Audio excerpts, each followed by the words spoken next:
So what I'll do is I got these questions. I'll answer it first to give you guys time to, come up with your own things because some of them are pretty thought-provoking. So I'll kind of keep it simple. So the first one I was going to ask was, looking back, what book, person, or event red-pilled you, right? And how did that change the trajectory of your content or public persona? So for me, the thing that red-pilled me, and I kind of broke it down into categories. What red-pilled me on women was reading The Mystery Method and a book called Conquer Your Campus when I was like graduating from high school, getting ready to go to college. Like that's what red-pilled me on women, figuring out this, this whole thing about how important social status is to them and how they're looking for a small percentage of men. That's like when I found out about like the 80-20 rule, the Pareto principle, right? What red-pilled me on the Jews was 9/11 and JFK, right? No matter how you slice and dice it, there was absolutely Israeli fingerprints all over 9/11, all over the JFK assassination, especially when you look at the nuclear weapon component, which is almost never mentioned in mainstream American media. Hell, even the movie JFK by Oliver Stone did everything in their power to omit the nuclear weapons angle. And then you find out that the movie was funded by a guy named Arnold Milchan, who was literally Israeli intelligence from the unacknowledged nuclear program. So like they had an incentive to keep that information from Americans. And this stuff has been like suppressed for a while. So that definitely red-pilled me when it came to that. And then when it comes to money, real estate, usury, and basically central banking is what red-pilled me on money. So I'll turn it to you guys. I mean, if you want to break it down in categories, you can. But those are the things that I would say red-pilled me on those three topics. Andrew, you want to go in and yeah, I go can ask the Fights question again. first, isn't that how it works? Yeah, so the question is basically I'm at the back of the bus. looking back, what book, person, or event red-pilled you, right? And changed the way that you would make content or change the trajectory of how you would make content for the rest of your life? What was the red pill on women, just so to speak, or the red pill on finance or whatever it may be? But either one of you guys could take it. I'll run it then. I'll go. Should I go? Yeah, go ahead. So yeah, a lot of my views come from personal experience. I wouldn't say they were a book as such. I wouldn't say it was a movie I watched that red-pilled me. I would say that, Nick is definitely the figurehead of the movement against Jewish influence. And I think that I am and was the figurehead of the movement against feminism. And a lot of people have now come along and said that women are the foot soldiers of the Jewish influence. And perhaps that's true.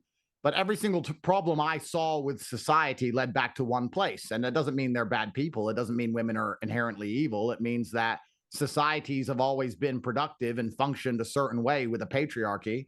And it allowed us to fend off foreign invaders and reproduce and have children and be in love. And it allowed men to feel like they had a stake in society worth fighting for. Men used to paint a beautiful girl on the side of a Spitfire and go die. Like, we did all of this for women, not because we hated women. We didn't oppress women. We did it for them, in service to them. And it turns out they've been massively ungrateful for that. And nearly any problem you can name, I can tie back to one thing. And it comes down to girls chasing Instagram likes instead of children and not listening to men. So I kind of came to this conclusion myself. And by and large, I had this mentality for a very long time. And I didn't really blow up on the internet until COVID, when I decided to really fight back against the systems in the matrix, because COVID was complete insanity.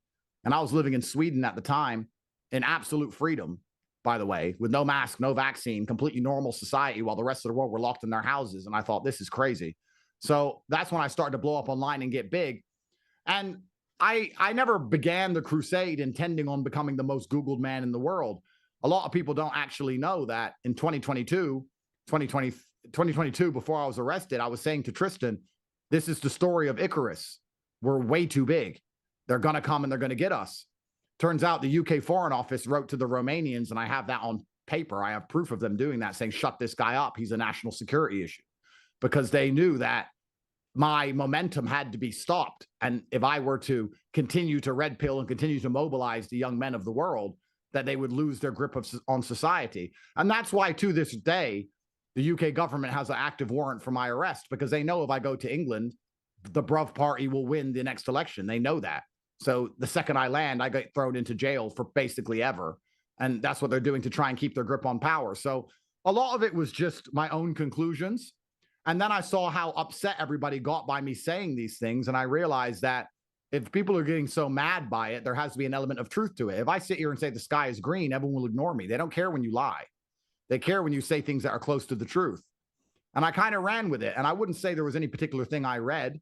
A lot of it was just personal experience and tying it back to all the same problem, because I believe patriarchal societies, if our society became patriarchal tomorrow, we could instantly fix 95% of the issues we currently face.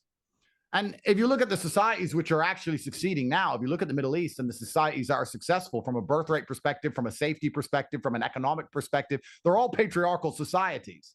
And my major point I was making is that the West has now become a matriarchy.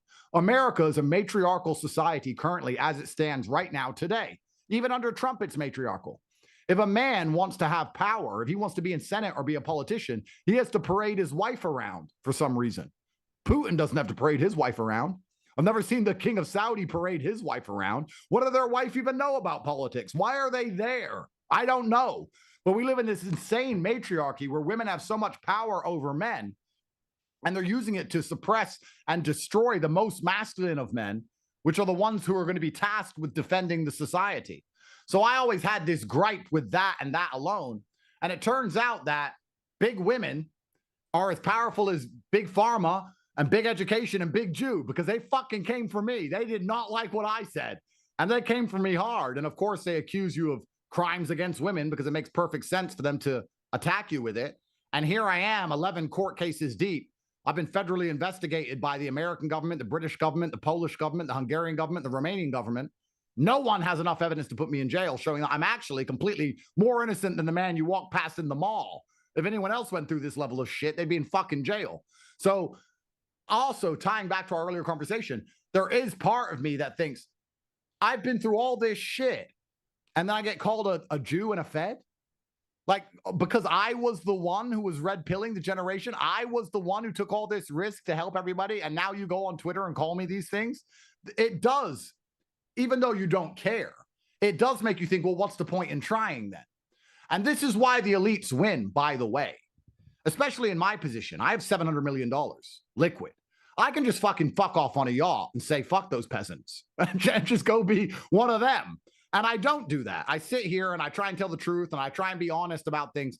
And you get so little gratitude for it that I do believe when I'm talking about how our movements are subverted by the extremity on the inside of the movement, that's the kind of thing I'm talking about. And as Nick continues on his run, as he becomes more and more powerful, as he does more and more fantastic things and becomes a larger and larger political force, when X amount of his own movement turn on him and start calling him a Jew for something he once said, even he's going to sit there and go, this is fucking, what the fuck am I even trying for? Why did I get debanked for these fuckers? And that's what happened. So all in all, mine was just personal experience with women, bro. I mean, I didn't have to watch Fresh and Fit. I knew what was going on for a very long time.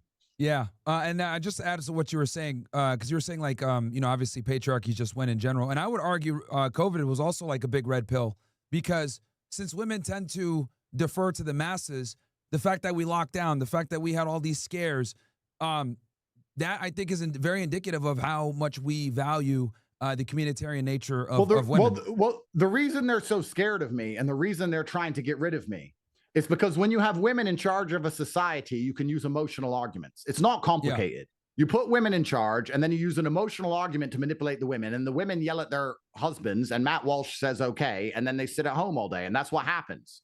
So COVID was one big emotional argument, but grandma was the fucking argument for locking us all in our house for years. That's a female mentality. A man would sit and say, well, grandma's going to die anyway. Grandma's 94 and I need to go to work. So men can be more ruthless and more logical. So yeah, COVID was one big psyop run from the matriarchal frame, all of it. And every single man who was scared of his wife got the vaccine because of grandma. And every single man who was in charge of his women said, none of us are getting the vaccine. This is bullshit. Shut up and turn it off and live their life as normal. So yeah, absolutely. And the primary objective of the Matrix, and I'm fighting a different fight than Nick and a different fight from you, but I truly believe the reason they are so hard on trying to make sure in every movie, in the culture, in the law, and all of these mechanisms that women are above men is because they can simply scare the women or use an emotional argument on the women. And if they're in charge of society, then they have absolute control over the society and they don't need to convince us of anything. Men must be convinced. You have to convince me You don't have to convince a woman, you have to scare her. And that's much easier to do when you put up some Chinese dude falling over. I never saw anyone fall over on the street, but in China, supposedly they're falling over left and fucking right. And chicks had a mental breakdown. So I went to war against that because I saw it was all just a matriarchal mindset. And maybe at a level deeper, yeah, perhaps there's, not perhaps, certainly there are groups and people who are doing this on purpose and weaponizing women against men. They've certainly weaponized women against me. I mean, I'm the fucking, from personal experience, they call 1,000 women who know me and they find one idiot and I get dragged to jail. I mean, they certainly weaponize women against me. So perhaps women are not the tip of the spear. Perhaps they're the foot soldier. Perhaps they're the pawn and not the king and the queen. That's another argument. But that's where all of my mindset came from. And that's why I was on the crusade I was on. And a lot of people misinterpreted, and a lot of stupid people in my own movement misunderstood me and thought that means that you can beat the shit out of women or shoot them or run around, and all these crazy things, which once again gets applied to me and I go to jail. And that's not what I was saying. I was saying that the world's a happier place with men in charge. That's what I was trying to do. What about you, Nick? I'll repeat it because I know we basically. No, I remember. Okay, It's yeah. What red pilled you? Yeah, I got red pilled back in 2016, and it was a process like it is for everybody. I was a basic conservative when I was in high school because I read all the libertarian stuff and I read all the conservative and neoconservative stuff. And I was a Ben Shapiro fan, enough said. Yeah, that's just what there was. Back in those days, if you were a mainstream person, you had PragerU, Breitbart, you had, the usual suspects. And what red pilled me, Trump was a big part of it. Sam Hyde was a big part of it. But I had a buddy of mine. He was like autistic. He is a straight up Asperger's genius. And he was on 4chan all the time. And he was a good friend of mine. We were in Model UN and other stuff together. And I'll never forget, I must have been a junior or senior in high school. And he called me into this room when we were setting up for our Model UN conference. And somebody goes, "Oh, Nick, there's a sophomore that's saying the Holocaust never happened." And I was like, "Really?" So I go in, I hear him out. I said, "Yeah, that's sort of interesting." And then we went and we campaigned for Paul Nealon that summer, a couple of years later. And I was hitting him with all the Israel arguments. This is in 2016. I'm saying, but they fought 4 wars of extermination against Israel. Like Israel is this island of civilization in a sea of barbarians, all the usual shit. And he fought back and made the case for the Palestinians and for the Arabs and all this. And I said, wow, that's really interesting. And what really did it for me is I got to the point in college. There were a number of other things that happened to me over time. But I got to the point in college where I said, is it all a Jewish conspiracy? And I thought to myself, there's got to be an argument that it isn't. Like there must, are they really suppressing this truth? There's got to be like a book out there that debunks all this stuff. And then what really did it for me is that on 9/11 in 2016, during the election, if you remember, Hillary Clinton was like not well. She was sick. And on 9/11, she did a thing with Donald Trump, actually. They were both in New York for the anniversary of 9/11 on the same day, and she fainted. And they literally picked her up like a rag doll and threw her into a van. I don't know if you remember that video, but she was literally like rag doll, and they fucking tossed her in a van. And then 5 hours later, they had all these explanations. They said, oh, it was too hot. Oh, she actually had pneumonia. And she comes out of Chelsea Clinton's apartment and hugs like a little girl. And it's like, wait a second. So first you said it was too hot. Then you said she has pneumonia. But if she has pneumonia, why is she hugging this kid? And everyone in the media lied about it. And in that moment, I knew if they could lie about this, they could lie about anything because they're willing and they're able to lie.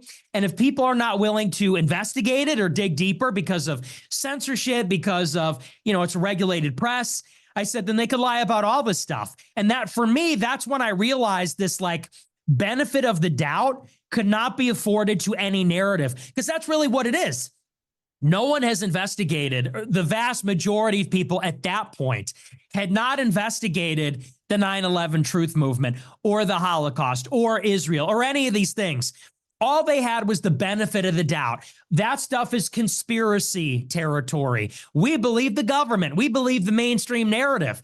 And I said, if they could lie about something that I saw with my own eyes, then we can't afford the official narrative, the benefit of the doubt on any of these things. And so that was the big break for me. It wasn't a book. It was just kind of this gradual noticing and kind of taking this tenuous frame, for how to perceive things and just seeing it confirmed over and over. And then when I saw that, I said, it's totally plausible that they're covering it up. And that was it for me.